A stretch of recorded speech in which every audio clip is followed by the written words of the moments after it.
కంచె చేను వేసినట్లుగా ఇవాళ తెలంగాణ రాష్ట్ర ప్రభుత్వం, ముఖ్యంగా ముఖ్యమంత్రి కనుసన్నల్లో పనిచేసేటువంటి కొంతమంది పెద్దలు ఇవాళ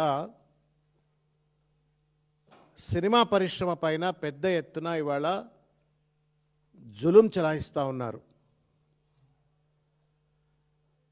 అదిరించా, బెదిరించా, నయాన్న, భయాన్న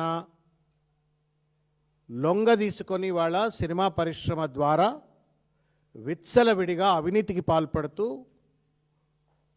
డబ్బులు దండుకుంటున్నట్లుగా స్పష్టంగా కనబడతా ఉంది.